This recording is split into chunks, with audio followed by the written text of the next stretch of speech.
County Commissioners meeting, January 7th, 2020.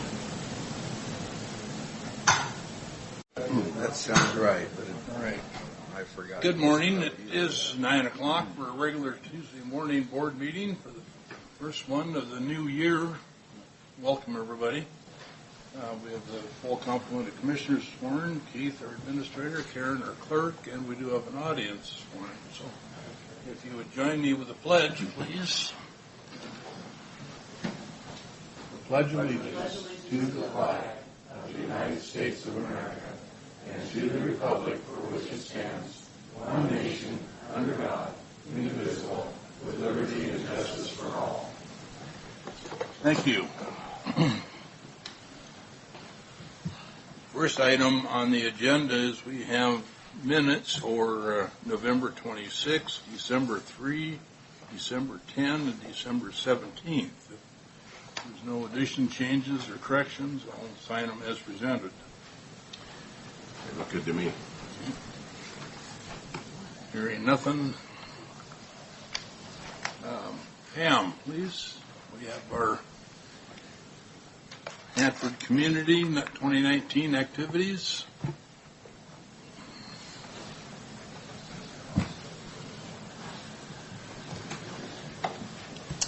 Good morning, Commissioners.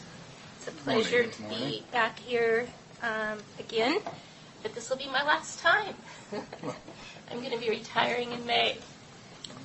So excited.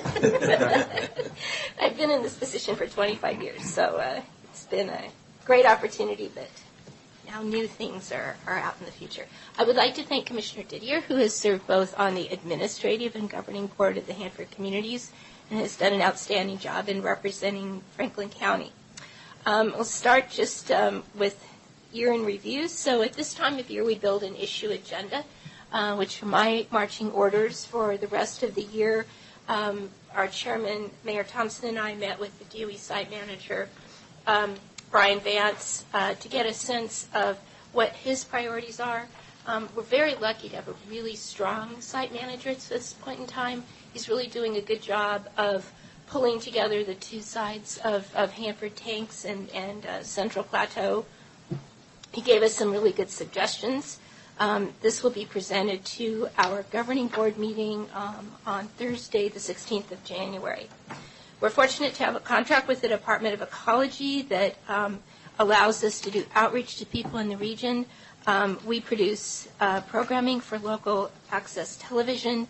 This year we were very productive along those lines. We completed a program on direct feed low-activity waste treatment, the test bed initiative, demolition of the plutonium finishing plant, remediation of Hanford's 324 building. We did a great presentation on the Pacific Northwest National Laboratory energy and environment programs. They really are doing amazing things at the laboratory.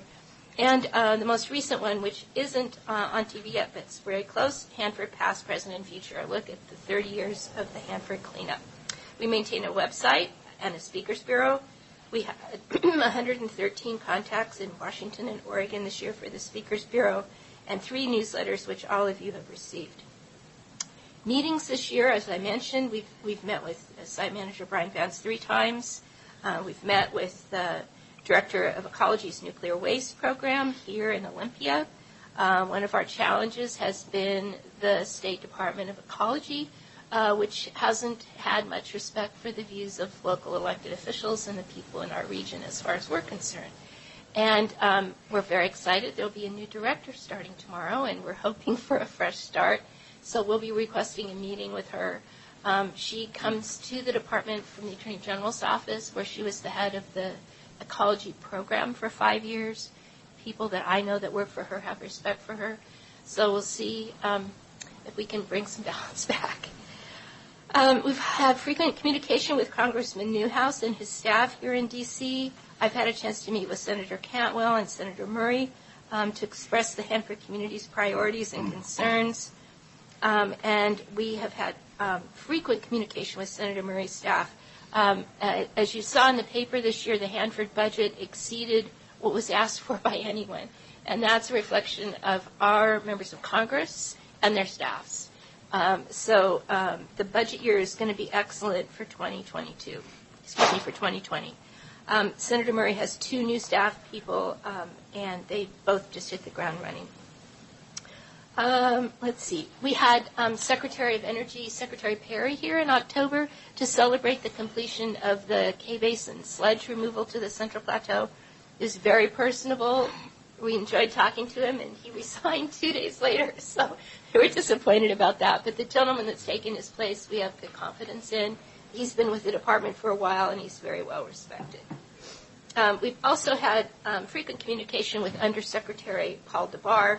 Mayor Thompson has known him for years. They were on an advisory board together for DOE. Very bright man. He heads not only the environmental management program, but all the national laboratories. The issues that we've had briefings on in the past year, we started with the completion of the Purex tunnel grouting that occurred at the beginning of the year, and thank heavens for the snow that we had in February and March. We've been briefed on future land use management at the Hanford site.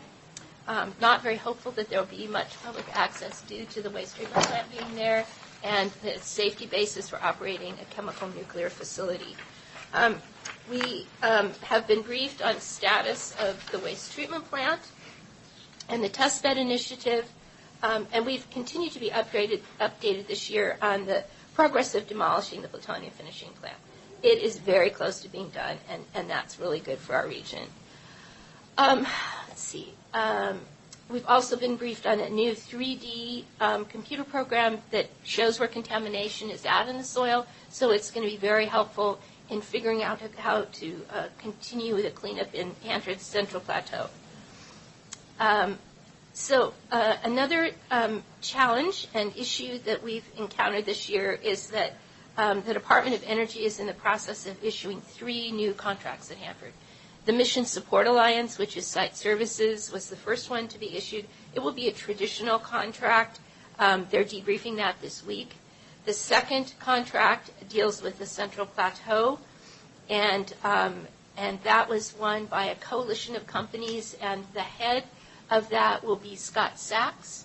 And you probably encountered Scott in the community over the years. He was the head of the river corridor cleanup, which he brought in ahead of schedule and under budget, and was very conscious as work was completed to assist his employees in finding new employment, which is going to be important to us as we go forward. So I'm sure that's why DOE was attracted to that coalition. The National Academy of Sciences has done 2 studies pertaining to Hanford, one looking at science and technology needs, and the second looking at alternatives to treat low-activity tank waste. 90% of Hanford's tank waste is low activity, and low activity based on level of radioactivity and risk. Due to federal law, all of it has to be treated as high-level waste now, which is a waste of time and money. And so if we can treat that waste and send it off-site sooner rather than later, that's been our goal. There are people in this state that don't want Hanford to get cleaned up faster and cheaper. Mostly they don't live here. So we have that as a burden to deal with. Payment in lieu of taxes. Benton County has had the lead on this issue, and they negotiated with the counties and other jurisdictions who received PILT and received payment on time, which is quite remarkable. First time in a long time.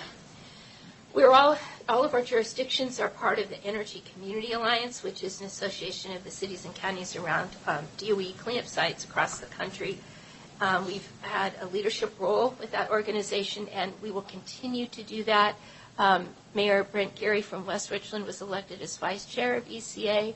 That will cue him up to be the chairman in the future, and he is growing in his knowledge of issues across the complex, and is very well respected by the other community leaders. So I'm very confident as I leave that Brent will have a very strong leadership role. We had a peer exchange meeting on the National Park in Oak Ridge. We participated in DOE's cleanup workshop in September. I had a chance to be the facilitator of the panel for all the DOE site managers, which was really a great honor for me. The next peer exchange will address STEM education issues, focusing on future workforce needs, which is an issue for all of us in the EM program. We all have aging workforces and need to look to young people, particularly sites like Hanford and Savannah River that have ongoing missions. I've been recently learning about the STEM programs locally, and they're really doing a great job. The Hanford contractors are, as well as our education system, K-12, the community college, and WSU. The ECA annual meeting will be in January this month, the 30th and 31st. I will be going early to do meetings on Capitol Hill. I've been working for a few years on an opportunity to get our Hanford tanks closed sooner. There was provisions put in federal law in 2005 for Savannah River and Idaho, and Hanford was exempted at that time because they weren't sure what the implications would be, and people didn't trust DOE very much at that time. So since then, it's worked very well, and it's been very successful. So we would like those provisions made applicable to Hanford. I've been working with the Attorney General's office. They are supportive of that. They've talked to the governor's office, and college isn't quite on board yet. There's a pattern here, but we're gonna work on that, and I think that the congressional committee staff will be very receptive. So issues of local concern. We went to Olympia twice. We went in at the end of January, 1st of February, and that same time we were there, they announced a cost escalation for the Hanford cleanup, and to the tune of the need for $11 billion a year for 60 years, which is not possible, obviously. We get $2.4 billion right now. We have, as I said, an incredible budget for 2020. So we have called on the state to lock themselves in the room with the Department of Energy and come up with a plan to spend that money wisely and to get work done competently and efficiently, and they're beginning that process. So we've also asked Senator Murray to please advise the state that she can't get them $11 billion, so hopefully that communication has occurred. We've been partnering with TRIDEC on this. Our relationship with TRIDEC is the best it has ever been in my 25 years, and that is due to David Repolog, who handles federal programs for them. Just an incredible gentleman. And we partner with TRIDEC and the local business association in looking at the contracting and providing community input to the contracting process, and I think that was very successful. We also submitted a letter on high-level waste definition. The Department of Energy is proceeding very cautiously.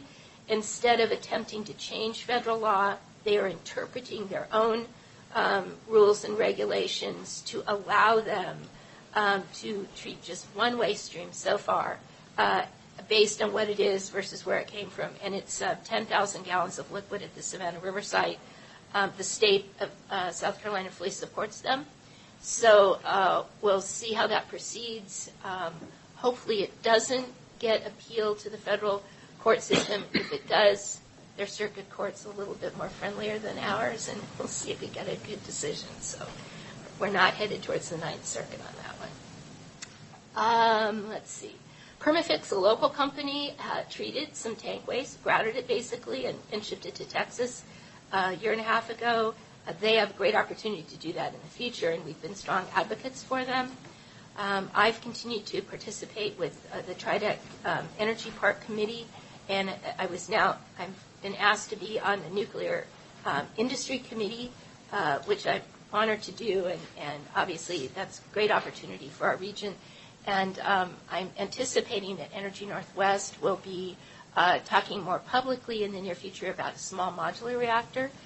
They have the infrastructure, as Commissioner Peck knows, for transmission, access to water, and so forth. And it's a great opportunity for our state and our region, and we'll see what happens in the next year or so. We participate in a national coalition, Stakeholders for Nuclear Waste Reform, looking at a cross-section of nuclear issues, including interim safe storage for commercial fuel. Our communication with DOE is excellent. I have a monthly meeting with the DOE-RL staff. Be sure they know what we're working on. We know what they're working on. And I'm also the liaison for Benton County EOC to the Department of Energy and Energy Northwest for their drills. We have a graded drill coming up for Energy Northwest this year. I represent the Energy Community Alliance and the Combined Intergovernmental Group, working with the National Governors Association, Attorney Generals, tribes, state ecology directors, and so forth on crossing issues. And one of my favorite things that I get to work on is heritage tourism and bee reactor preservation. We have wording in the appropriations bill that's it's a little vague, but it says to the extent funds are available that DOE Hanford is to support heritage tourism and access for visitors. Basically, we need a new roof at the reactor. And I think that the wording in the budget and the funding in the budget will help us. And roofs have to be taken care of. Okay, I think, then another thing that's happened is a year ago, our intergovernmental meeting was in New Orleans, so I made arrangements for people from Hanford, Oak Ridge, and Los Alamos to go to the National World War II Museum and asked them to have an exhibit about our national park, which they declined, but they are doing it's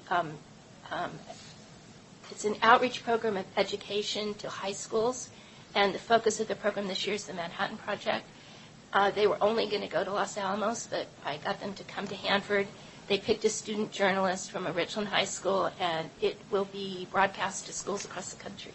So opportunities for future tourists that are now in high school. So that's a summary of the activities. I've provided Commissioner Didier with our 30-page annual report, which is what I drew this outline from. And if any of the rest of you want the 30-page report, I'm happy to provide it and happy to answer questions. Questions for Pam? Any questions, Pam? Just thanks for all the work you've done over the years. I was on the ECA committee for a time, so was Commissioner Miller before me. And excuse me, I think it's been good to have commissioners rotate through that because it broadens the awareness and the understanding. And in particular, in addition to all of the great work in coordinating with the state and with the federal government and trying to walk that line between a lot of different political and fiscal interests. The very last thing you said was about future tourists and visitors. And you've always maintained that strategic vision for the cleanup and for keeping it moving and not losing pace and not listening to the people who would just as soon see it never get cleaned up. So those are a lot of things that I've not heard many people give you credit for publicly, but I want to. I think you've done a great job, so thanks. Thank you. One of our challenges now is that the National Park Service doesn't want to talk about the cleanup mission, and they just want to talk about history. So one of our meetings in D.C. at the end of January will be with people higher up in the National Park Service to say, that's why we got the park. Tell the whole story. So we'll see how we fare. I, too, would like to say thank you, and you're going to be missed. I really appreciate the fact that you are so aware of the waste and you're wanting to be efficient with the taxpayers' funds and cleanup, Pam. I really appreciate that in your guidance and leadership. Thank you. Thank you. Also, Pam, thanks for your time and support with this. I was back in your board back in the day, back 10 years ago probably, I suppose. But thanks again, and enjoy retirement. Thank you. Thank you very much. I've appreciated your support over the years. Thanks. Our next item on our agenda is from Carly, please. Morning. Good morning. The first request I have for the board today is for a cost of living adjustment for 5 of the elected official positions, the assessor, auditor, clerk, coroner, and treasurer, in a percentage equivalent to that which was approved for non-bargaining employees a few weeks ago. Happy to answer any questions. Questions?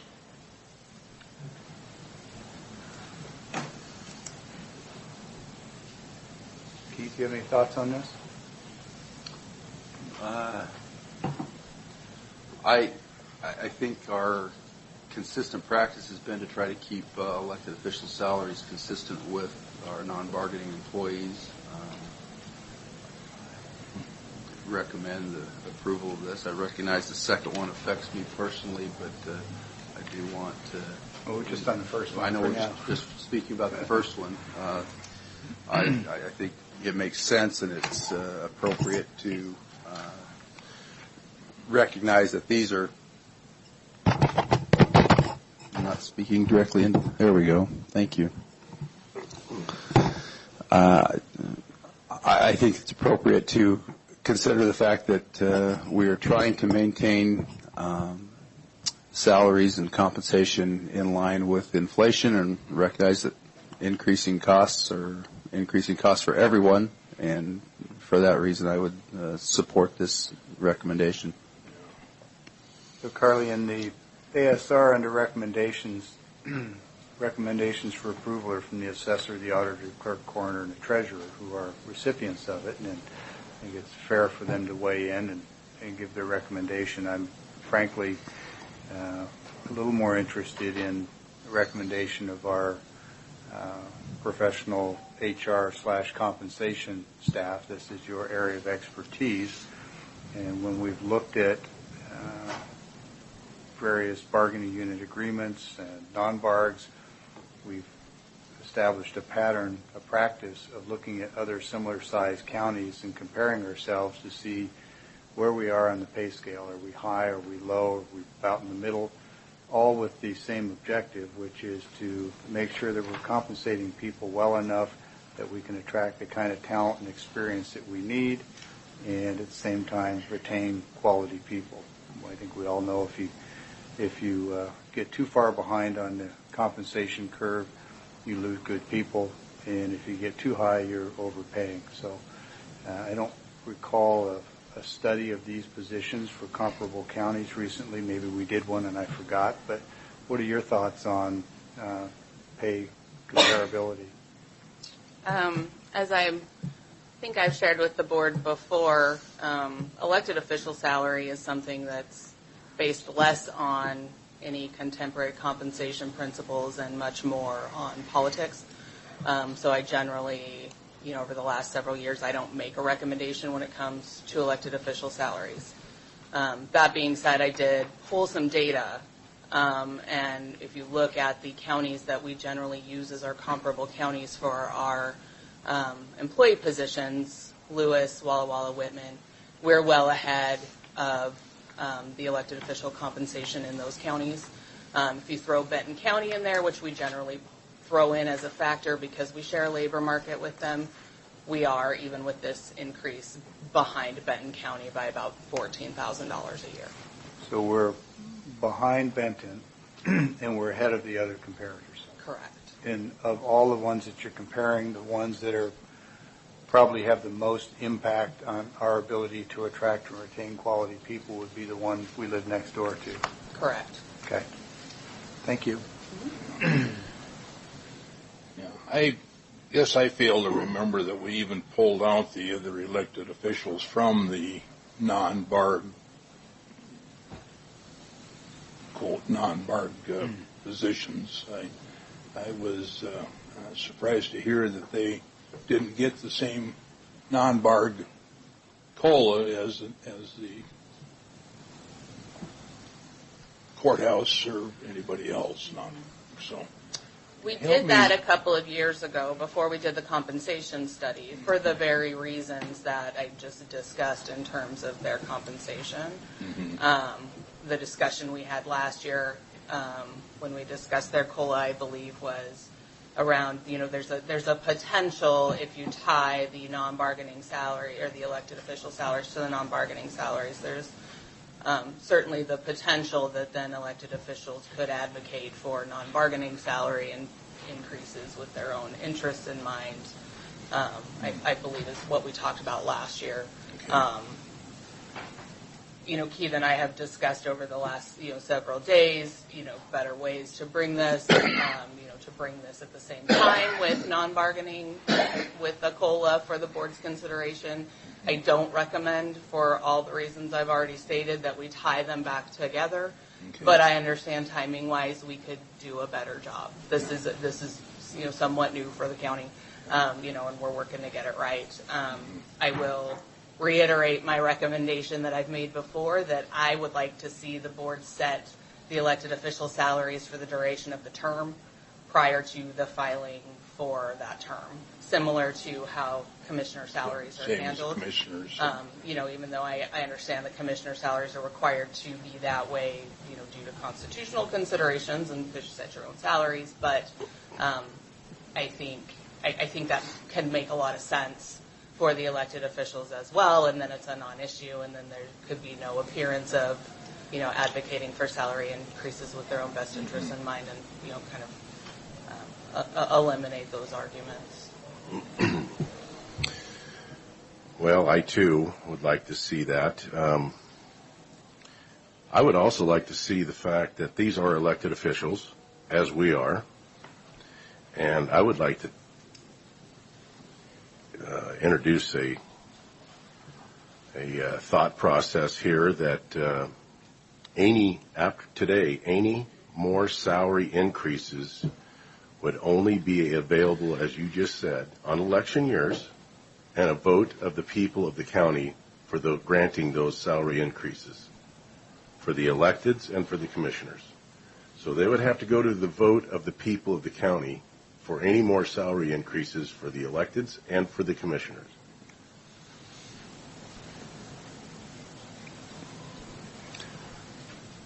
I don't know that I could support going out on a ballot. I could more support having a compensation committee, so to speak, as the state does. So it's not. If I might, Mr. Chairman, Commissioner, there is a provision in the statutes to allow for a compensation committee of citizens to be put together by this board, if that is your preference. But I would caution against making that subject to a vote of the people, only from the perspective that increase significantly the election costs related to holding that election. And then you're getting into campaigning, and that's delicate. I just want us to be aware of the unintended consequences that might occur. In principle, I don't disagree with that the public ought to know how much they're paying and have a say in what they're paying their elected officials. Philosophically, I suppose that's intended to be covered by the fact that they have elected representatives to make those decisions, and that was the intent of the statute, to provide one of two ways. The board could set those salaries, or the board could appoint a task force or commission to review those and make recommendations. But ultimately, it would be this board's decision under the state law to. I could support a task force or a commission of people of the community on salary increases. I think it's actually a salary commission, if I remember how it's expressed in the statutes, and I don't have a problem with that process. The idea of voting in a popular vote is problematic. Imagine if you're having a vote in the first Tuesday in November and the vote is no, then what's the process to get salaries established before the next term starts? So I think that's probably why it's not by popular vote in the statute. But whether we set it or whether it's a salary commission is still subject to public review. There's still public hearings. It's still an open process, but I can support either one. Doesn't matter to me. Thoughts, Carly, on the commission? I would support the idea of the salary commission. I think it takes all those pieces out. It's something that's fairly common. Yes. In large and small counties. Yeah. So it wouldn't be, something out of the norm. I think takes it the addresses a lot political out of the of it. concerns that have come up. Yeah. I think you find it in the larger counties a whole lot more than you do in the small ones, don't you? Are you aware of any small counties that do salary commissions? I am, and I can't off the top. I remember coming across one that it was in Eastern Washington County that I was surprised because they are so small that they have a salary commission. But again, it's for all those same reasons that we've discussed. And this increase is already in the budget. correct? I believe so. I don't do the budgeting, but yes. It is Yeah. part of the budget, so this is no additional increase to the budget for 2020. Correct. Okay. That's my understanding. Carly, if we were to approve this resolution, what would be the effective date of the increase? Today.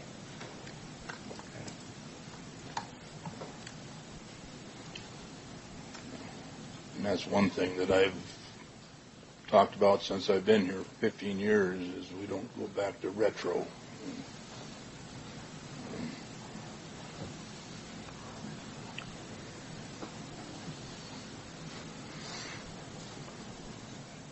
Or thoughts or a motion? Do we add to the motion that we are going to put in place a group of individuals to be on this commission, salary commission?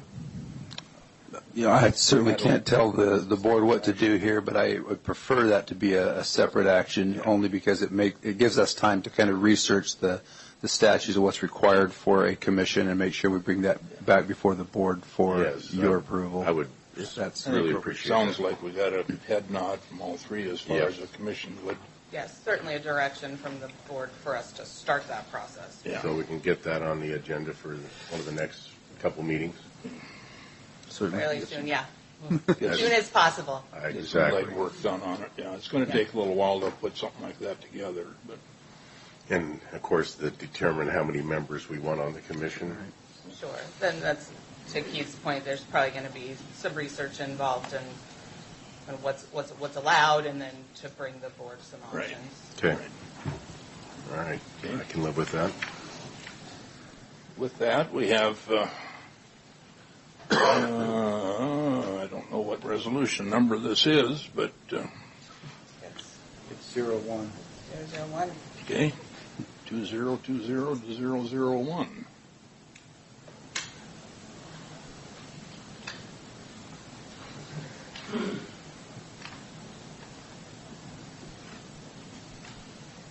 Do we have a motion?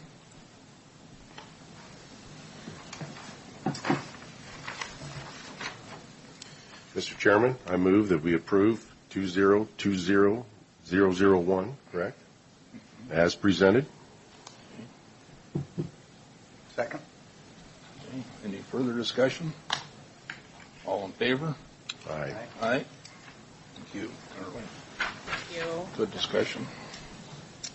The second item I have for your consideration is same topic for the county administrator.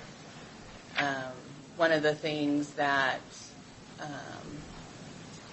the chair and I discussed is, we have put in place a regular performance evaluation process for the county administrator that will be coming up in June again. So if the board wishes to, delay action on the salary until that point, or to, just do it with the cost of living, or both, those are items for the board to consider. But today's request is just for the equivalent 2% cost of living adjustment effective today for the county administrator. Well, Carly, I have a problem with this one on the financial impact, because a 2% on 138,580 is 2771.60. But you got the financial impact at 3523. I wonder, how do we come to that figure? So that's the loaded impact, so salaries and benefits. So as salaries go up, costs like retirement, because it's based on a percentage basis, employer payroll taxes, those stack on top of. It's not, when we make these decisions about salary increases, it's not just the salary amount. Well, It's salary it and was on the benefits. previous one that we just passed. Those figures came out to be the exact total. There was nothing added into it. I'm just trying to differentiate between the two and why one is more than the others. Because this one here, it actually comes out to the exact amount of the salary increase. Those numbers I received from the auditor's office, so I can't speak to that. Okay.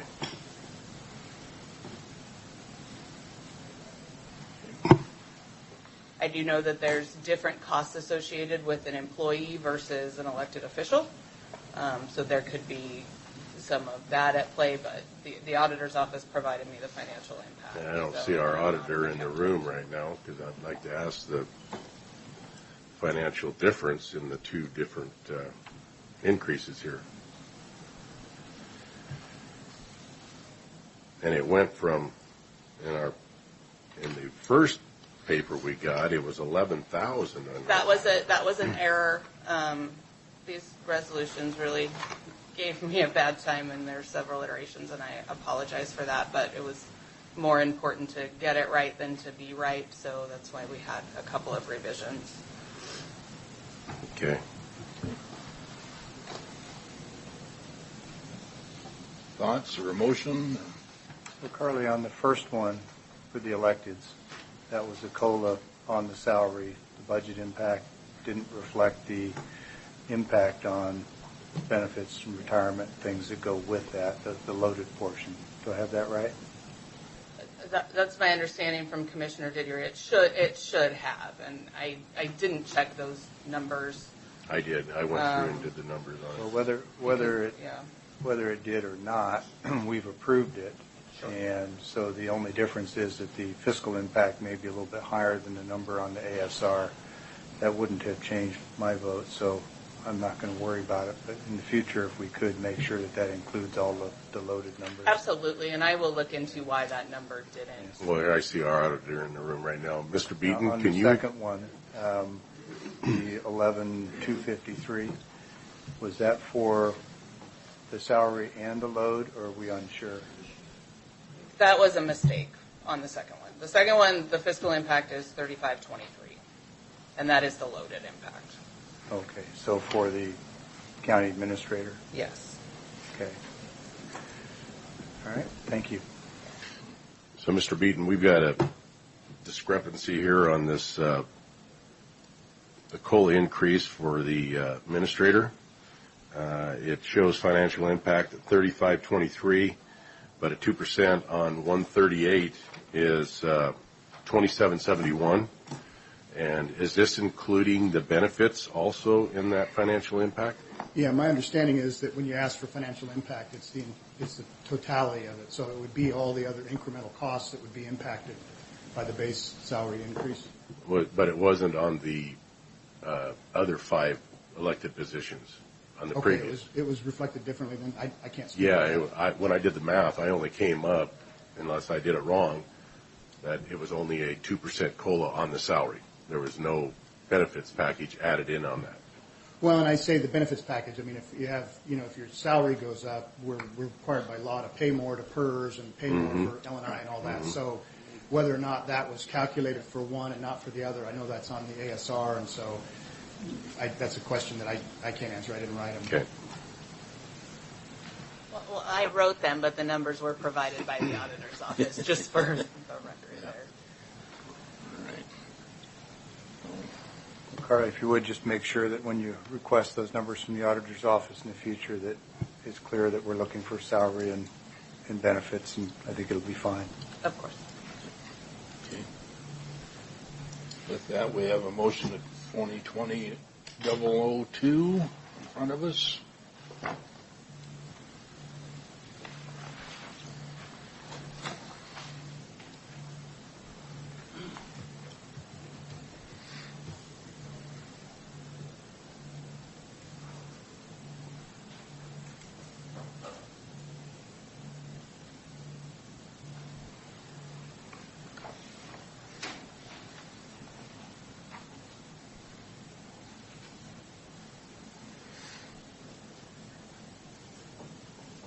You going to make the motion?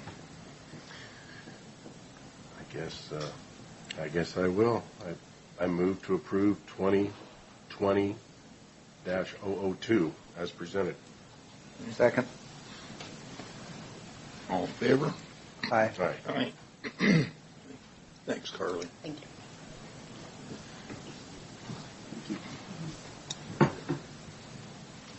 So with that, we are on our first opportunity of our board meeting for public comment. This the first of two opportunities. If anybody would like to come speak to the board, come up to the microphone.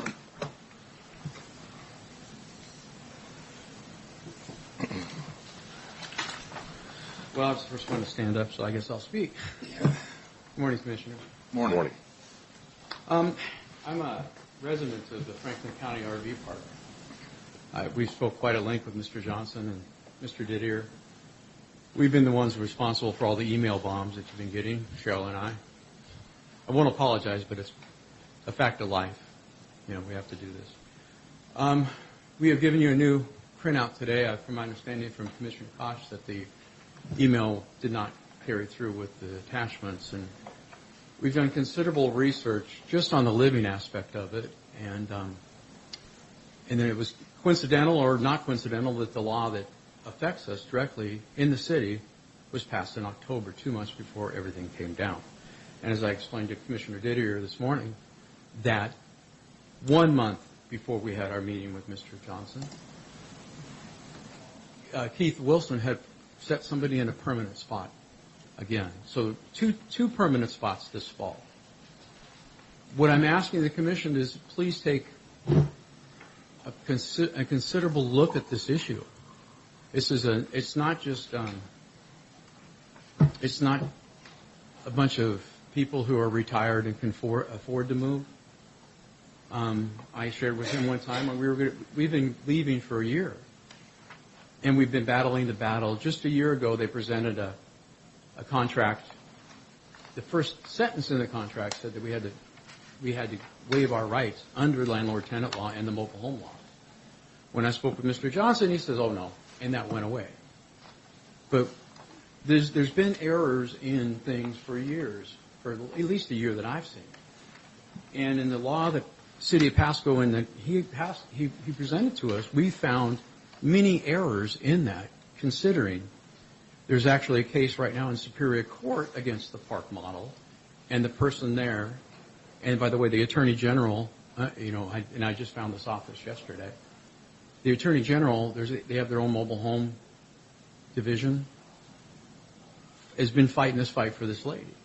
$48,000 of legal bills, as they were awarded and then was overturned, but they're still winning, and now it's at Superior Court.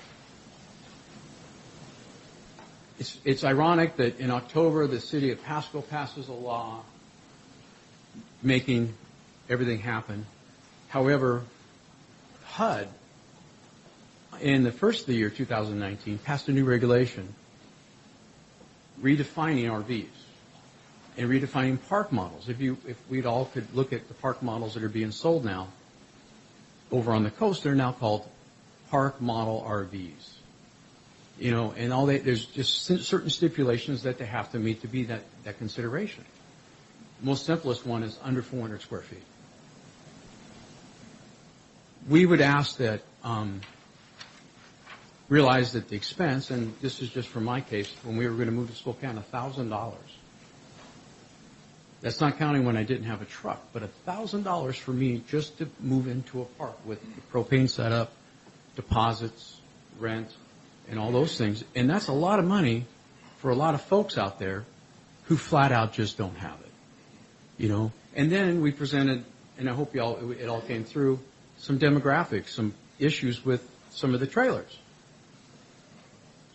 I forget the exact amount, but there are literally 10, 12, 15, whatever it was, I don't have them in front of me, that can't be moved to another park because of the age of the trailer. And that's not negotiable. A lot of these places say, bring me your registration. I have a brand new RV. And the park I was referring to that was $1,000 wanted me to send pictures. I had to have references.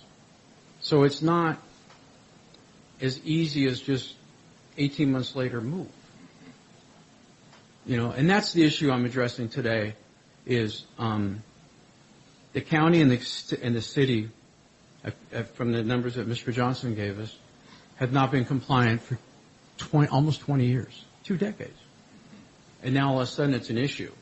My question is that because the county or the city passed a law that is actually not following, and I'm not an attorney, but not following from the way I read the new HUD guidelines. And that's all we're saying is consider us, and or they call it uncommon law or grandfather laws. We researched a lot of that this last week. And that is something that can be done. But you have a lot, I mean, I have skirting. I have all the things that require, for the most part, to be a park model as far as the setup. There's only one other thing I'd have to do, and that's put a hard sewer line in.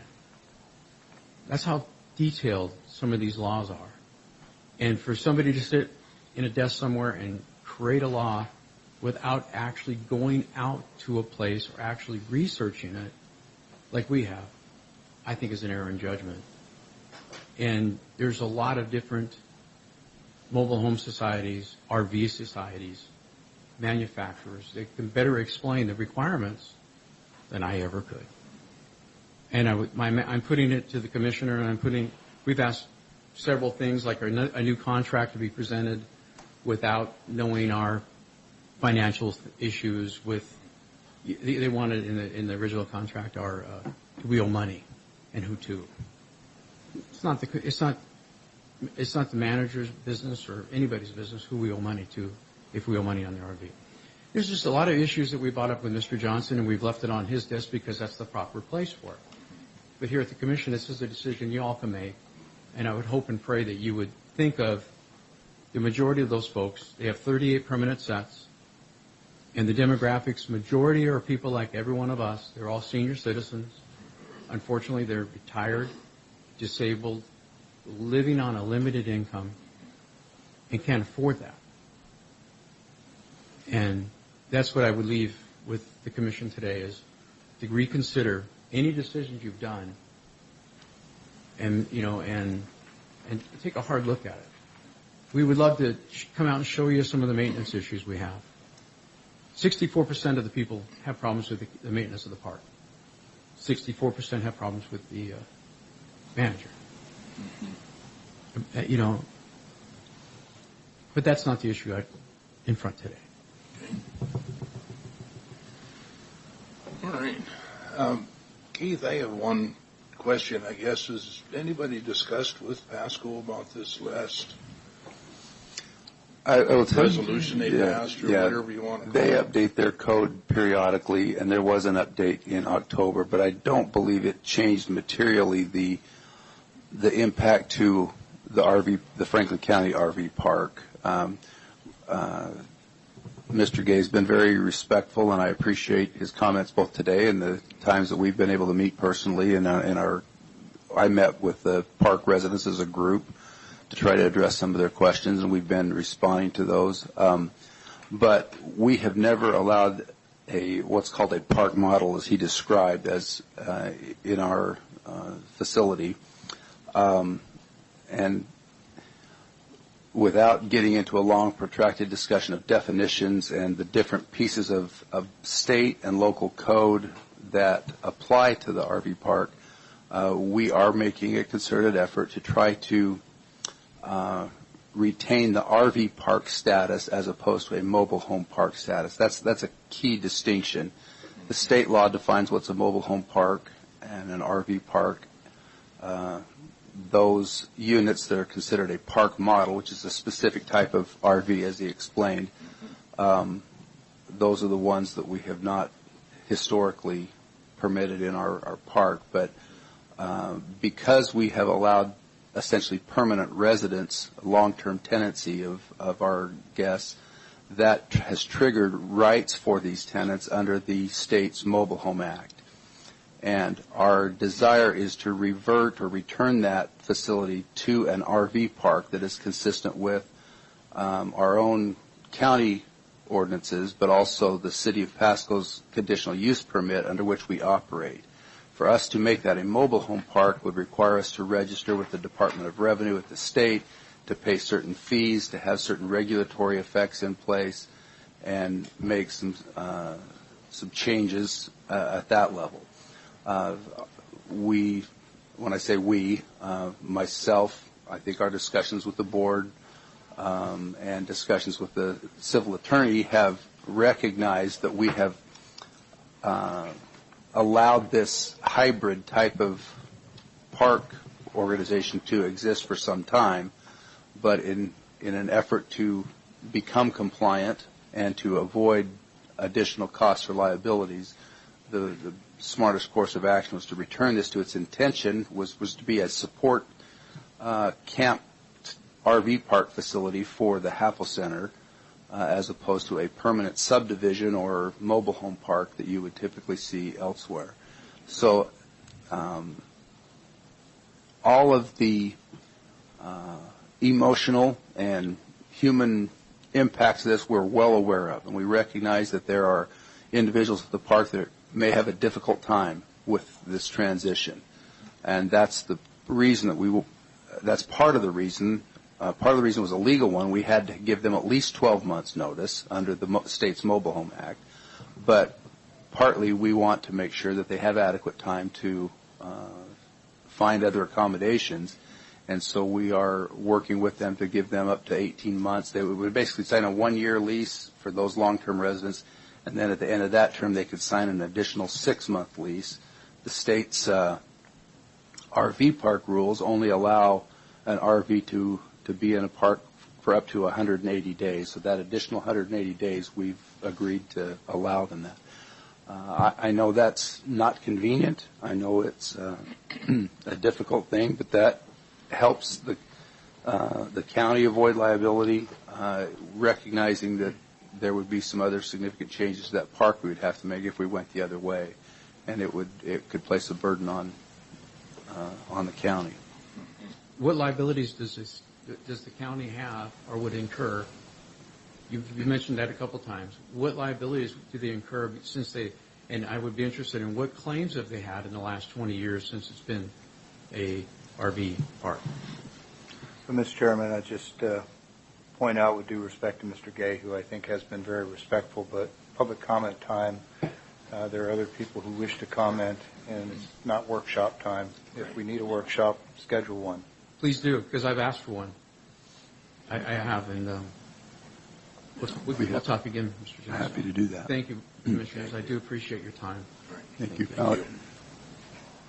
These contracts, they've gone through all the legal ramifications before they're set out. Yes. And in respect to the comments that were just made, and I appreciate Commissioner Peck's understanding, this is not a workshop, but the contract that was proposed a year ago, after it was sent out, we recognized that there were some problems with that, in that we were asking tenants to either waive their rights under the state's Mobile Home Act or make a statement in that contract that was patently untrue, in that part of the state's Mobile Home Act revolves around the definition of what's a permanent residence. And we recognize that these tenants have treated these RVs as their permanent residence, whereas the RV park model is considered to be I don't want to use that term model, but an RV park is specifically set aside as a non-permanent residence. And so by asking them to state that this was not their permanent residence, they knew right up front that that was not a true statement. So we were asking them basically to either falsify a statement on a contract or comply with our interpretation of state law. So we immediately rescinded the requirement for them to sign that contract. We've spent the last number of months working with our civil attorney's office and trying to come up with a path forward that does meet the legal requirements for us, but also makes it defensible to the tenant. Thank you. So, Keith, there was you made reference to a 1-year contract and then a 6-month extension. Is that intended that the 6-month extension is not really an extension, but it's a separate RV contract? That's correct. For obvious reasons. Okay, yeah. Thanks. Further comments? Jeffrey? I was going to wait until the very end, but I won't be able to stay for the whole meeting due to a deeper personal matter, so I'll try to be very quick. As you gentlemen know, 2020 is upon us. It's election season, and we are going to have a lot of consequential decisions to be made. I just, as the chair of the opposition party, wanted to let you know that your work has been stellar. that we do appreciate all three of you, and that we will be doing everything we can on our end to make sure that while we may have policy disagreements, that we keep things civil, that we not launch into bizarre character attacks, and that we try really hard to embody the values that this community has entrusted us all with these positions of authority within our community. And honestly, I feel as though, especially with the Franklin County Republican Party and their chair, that we've made some serious progress, that we've had some really great conversations. I've even been to a Republican meeting. Never thought I would again. But the fact of the matter is your community is trying. We do have wonderful standards, and I think we can get through this election bringing out the best in one another and the best in our candidates. Godspeed, my friends, and I'm here for you, and it's a privilege to be here. Thank you. Yep.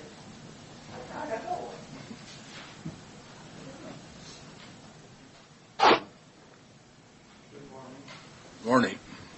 I also am a Franklin County Park resident, and I've been listening to your agenda, and I understand the expansion of Hanford. I understand the cost of living for the working class, but I don't think people understand the class of citizens that are created. It's real simple. Anytime when inflation outpaces wages, your standard of living goes down.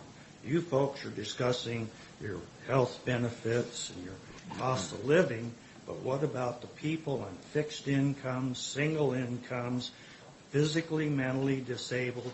Sonoma County, Mr. Peck used a similarity in the auditor for using different counties as judges to base things off of.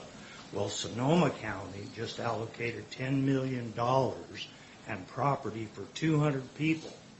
Now there's 500,000 veterans living in tents with their families, okay?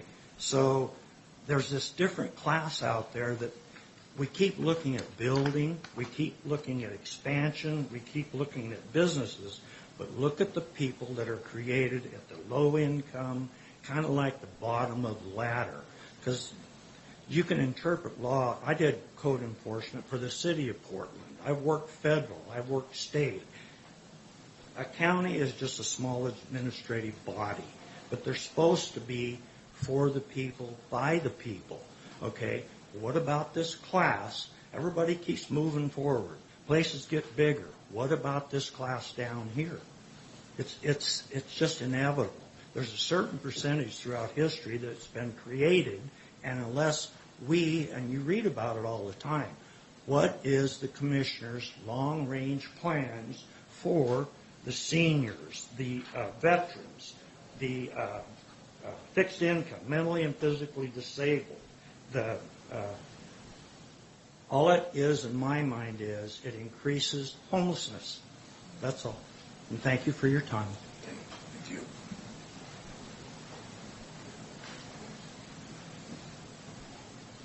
Any further comments?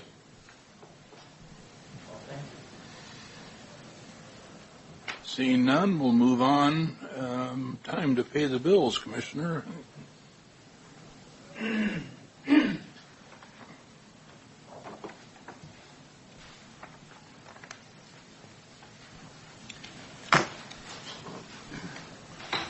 Approval of fund expenditures in a total amount of $340,631.30 is presented. Note this is reviewed by the county administrator and the auditor's office. I second.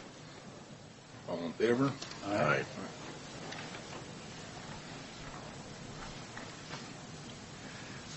Move for approval of fund expenditures in a total amount of $412,081. Excuse me. Start over. Move for approval of fund expenditures in a total amount of $412,081.28 as presented.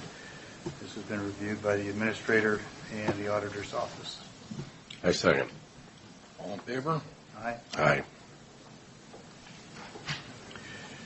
Next, move for approval of salary clearing payroll and emergency management payroll in the total amount of $967,317.49. Note that this has been reviewed by two members of the auditor's office. I second. All in favor? Aye. Aye. And lastly, move for approval of fund expenditures in the total amount of $380,414.19.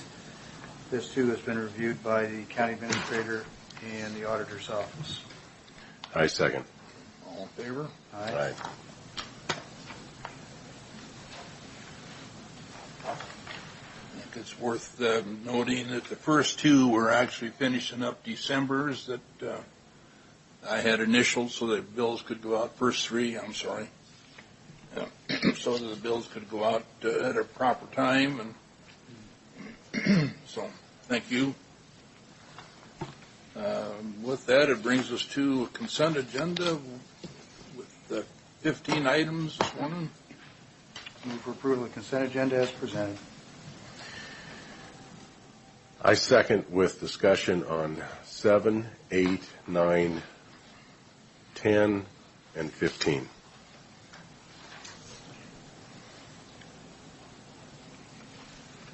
Discussion? On 7, just want clarity here. The entire amount of $101,178.38 is the county agent budget. Is this already in, Keith? Is this already part of our budget? Is this for the WSU extension? It has Tim Waters at the top, but I didn't see that anywhere in here. That is exactly what this is for, is approve that Appendix A, which is the agreement between Franklin County and WSU Extension for their services provided for the year. That was included in the budget that we approved. And it's yes. also got the rental of the building and everything included in it? They don't pay rental for that building, don't? I believe, but Okay. yeah. All righty, that's it on it. On 8, and I guess this would be Carly's department. It's Amendment 1 of Local 874. Again, we're talking about 2% cost of living adjustment. Impact statement, $74,257. For 2020, it has $58,460 current expense. Can you explain that? This unit has employees from Public Works and also employees from the other courthouse departments in it, and so $58,000 is what's attributed to the current expense budget. The remainder is Public Works. Oh, okay.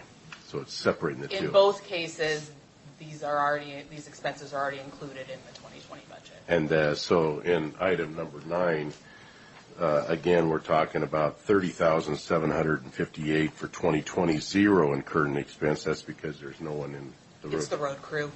It's the road crew. The road crew and shop employees, so they're all in the Public Works budget. So I guess I got to ask the question that that comes to mind with me with the transfer of 1.7 from the road department. I guess this would be Matt to answer this. What are all these people doing if we're transferring that money from the road department for roads? What are they working on?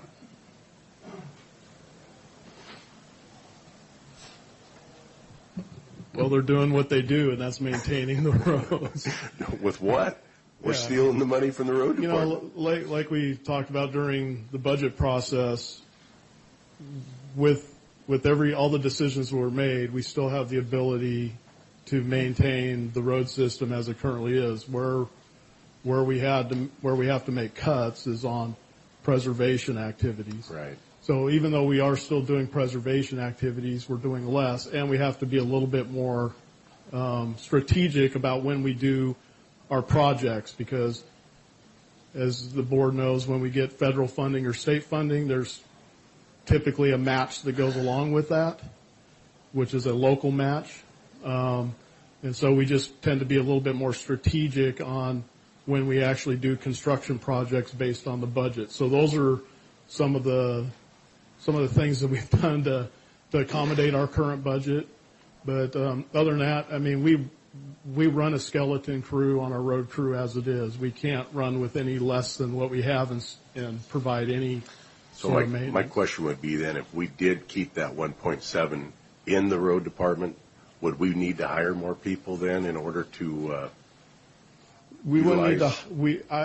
I wouldn't hire more people to do that because it's important to me to maintain a crew that Okay. that is stable regardless of where we're at. We maintain what is necessary under what we would consider average or normal conditions to be able to maintain and the facilities and do all of the stuff that we're required to by statute and by the WAC. So, and then go ahead.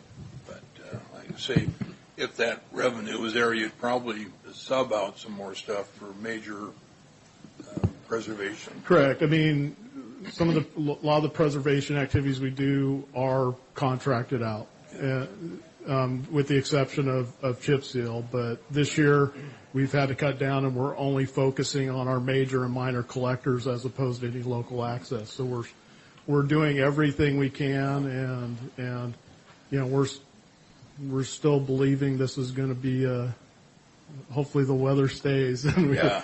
So one last question for you is, with the transfer of $1.7 million, how much matching funds are we missing out on since we don't have those funds there to match? I know I'm putting you on the spot, but just round it off. What do you think? What are we missing out on here? Because, as you well know, well, we definitely made some changes, and they're realistic changes on putting projects off from this year to next year. And just going back in my memory, I can't speak. I'm not going to say specific numbers, right. But I believe that we, just on the construction side, that we cut that down by, I want to say between $150,000 to $300,000, somewhere in that range, that by moving projects to the following year or even following years after that. This also, we do other strategic things. Like, we just got funding, approved for funding for the replacement of 3 bridges, which is going to require almost $1 million match for the county. So we have to be very strategic, but also we're now in contact with the County Road Administration Board. Part of the RAP funding that they have there can be used as part of our match. So we're always doing things to try to leverage other funding sources against the projects that we currently have, and that still is on the table. So, okay. Thankfully, the crab board's getting their same revenue as years past. Yeah, and believe me, we were incredibly surprised that we got all 3 bridges that we submitted funded through FHWA. So that's good news. So we'll be working our tails off to get the rest of the money. So. All right. Well, thank you, Matt. Thank you. And Carly, I got to admit to a mistake. When I talked about the elected officials, I did the math again. I added in one too many elected official positions. Oh, okay. So that does have those funds there for the this benefits package. Yeah, it is included. Okay. So I apologize. Okay. No, it was an error on my part on my math, and I redid it here, and I just realized that I was wrong. And I will admit when I'm wrong. So I was wrong. Now on items 10 and 15, and I think we can combine these two. This has to do with actually 10 is the Pumera Blue Cross contract for dental benefits. It's at 6161. Now, we heard from a gentleman at the mic here not too long ago, and I talked to him, and I've also talked to some other people. Washington Dental is at $38, and we're at $61.61. Are we shopping our medical dental? And then number 15 is our Pumera medical benefits. Again, looking at other out away from the county, Asurus Gold, $370, and it includes vision. Now, this is their gold plan, which is the top plan. And we're at $945. I'm curious, are we shopping this around? We need to shop it around. We got to become more effective and efficient with our funds in this, in granting these benefits as far as dental, vision, and medical. And I think we need to really look into doing this as soon as possible, because even if we save $450 per person, we're talking about a pretty good sum of money. And when we're in a budget crisis, we need to look at efficiency in all of this. We do shop the market that's what we have a broker for. And there's a lot of considerations that go into healthcare costs, and it's really hard to say this plan and this plan should be the same price, or this plan's less than this plan. There's hundreds of factors of the coverage types and things and variables and the group. It depends on our group experience. How much do we pay in premiums versus how much do we pay out in claims? And I know at one time we were part of the association, and talking with Kennewick, the Association of Washington Cities, they got a much better plan. Is there an association of Washington counties that we could be part of? Were we part of that at one time, or is there a chance of maybe looking into that? I'm not aware of a county pool right now. I know there were several county pools for different things, and most of them. All I'm saying is I'm a little concerned about approving this when we could possibly save money for the county by shopping these plans around a little bit more and maybe coming up with a better, even more effective plan for the benefits packages. Sure. Just to clarify, the contracts that are on the agenda for today are for plans that the board has already approved. Okay. And that the employees are already drawing benefits from since the 1st of January. The board approved the group verification report for Premera, which is our commitment to Premera that we are entering into this contract as part of this contract. So this is kind of, I think, 2020 from a benefits standpoint is somewhat in the rear view mirror. This is kind of the last little But for 2021, we can start working on that today, and that's where I'm coming from as a commissioner for this new year, having 1 year under my belt. I really want to look at efficiency in our county government in everything, and that's what I'd really like us to look at here is shopping this around and finding the best deal not only for the people for benefits, but for the county in costs. Absolutely, and that's my goal as well. That's why I downsized one out of my department this year. Definitely always looking for efficiencies. All right, thank you. Carly, were you aware that the Association of Washington Cities has a much better plan? I'm aware that they have a plan. So am I. In terms of the specifics of that plan, I have not looked at that. So. And I don't know the requirements for getting into their pool and that kind of thing. I'm not suggesting they do. I'm just suggesting that Commissioner Didier has just told us that they have a much better plan, and since he's already acknowledged it, he'll acknowledge when he's wrong. I'd love to have us take a look at the Association of Washington Cities. Please. See if, in fact, it is a much better plan. My experience tells me it's not.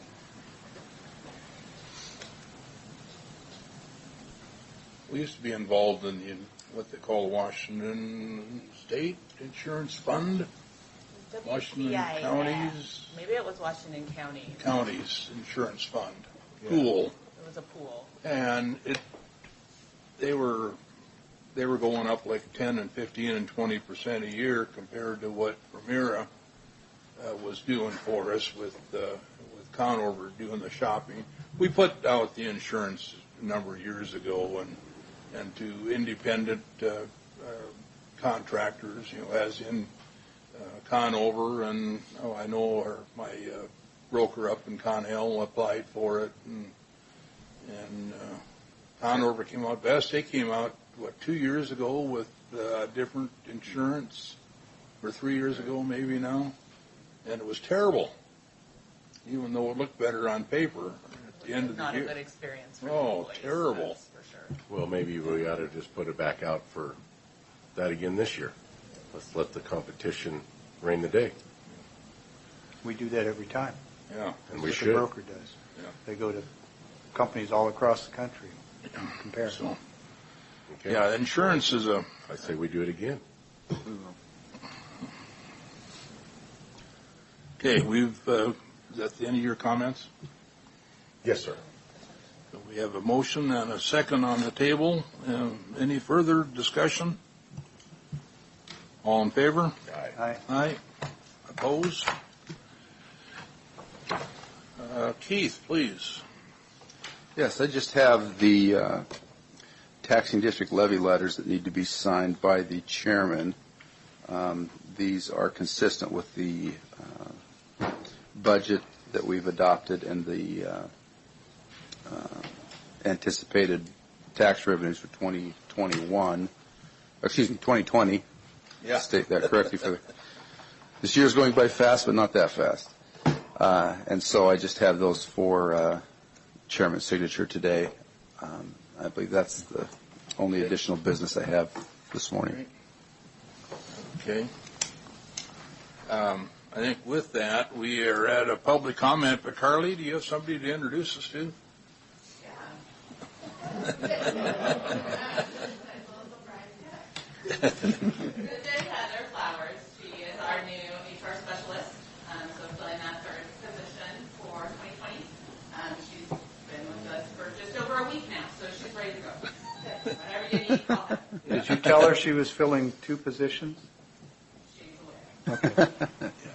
President support, so we're excited to have her, and she's going to do good things. Welcome aboard, Heather. Welcome. So, with that, we are at our second and final opportunity for public comment. I'd like to speak to the board.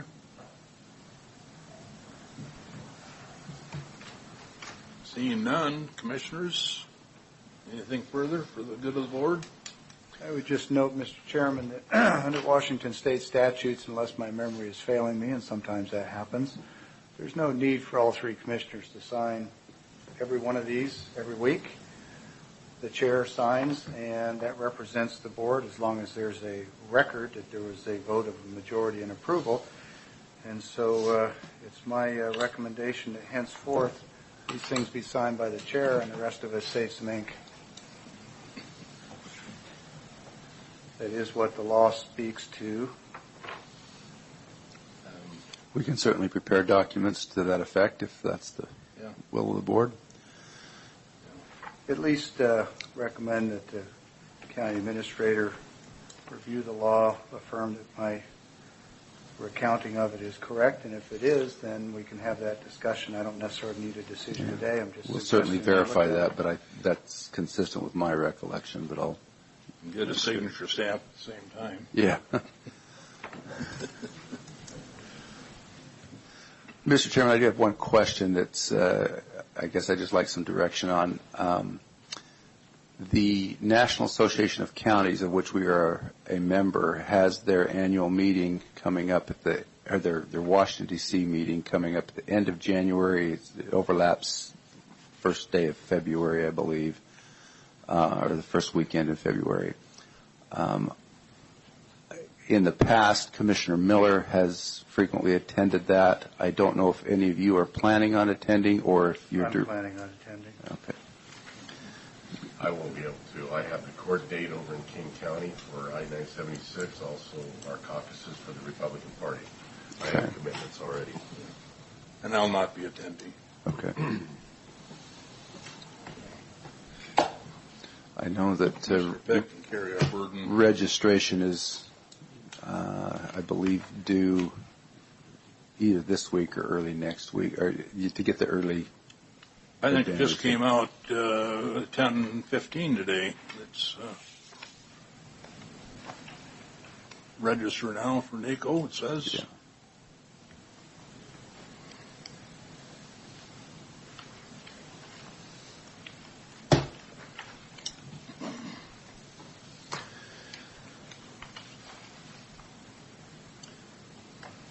There's nothing else for the good of the board. I think we can adjourn and sign these.